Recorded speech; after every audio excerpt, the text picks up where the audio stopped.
వీళ్ళందరూ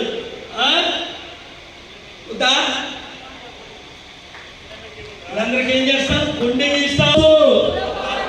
కుటుంబ పాలన వద్దు, మత పాలన వద్దు, అవినీతి పాలన వద్దు, అప్పుల పాలన వద్దు, అక్రమ పాలన వద్దు.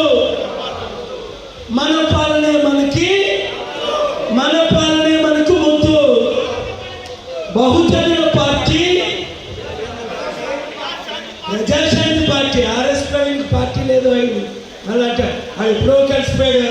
రోజు పిచ్చిన కేసీఆర్ గారికి వెళ్ళిపోయాడు. అర్థమైపోయాడు.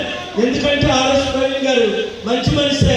ఎందుకు వదిలేసాడు ఆ పార్టీ అంటే అక్కడ మాయావతి అమ్ముకుపోయింది బీజేపీ. మరి నేనేం చేస్తాను? అమ్మే అమ్ముకుపోతే కొడుకుని నేనేం చేస్తానని మునిగిపోయే పార్టీలో ఈ నెల మునిగిపోయాడు.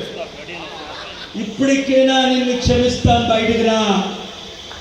జేడీ లక్ష్మీనారాయణ తమ్ముడు, ఇప్పటికైనా నిన్ను క్షమిస్తాం, బయటికి రా. భయపడి బద్దలిపోయి ఈడీ రైడ్లు వస్తాయేమో, ఐటీ రైడ్లు. ఆ పార్టీ మీ బ్లాక్ మనీ అంతా తీసుకొచ్చి ప్రజాశాంతి పార్టీకి ఇచ్చేయండి. దాన్ని మేము వైట్ చేసేస్తాం, కడిగేస్తాం, డొనేట్ చేసేస్తాం. చారిటీ డబ్బులు నేను ఇస్తా, పార్టీకి డబ్బులు మీరు. ఎందుకంటే విదేశీ డబ్బు పార్టీకి వాడకూడదు. ఇప్పుడు మీరు కూర్చున్న వారిలో అందరూ చెప్పండి, నేను ప్రజాశాంతి పార్టీ తరఫున చేరుతాను, పార్టీలో చేరుతానని వారందరూ నిలబడండి.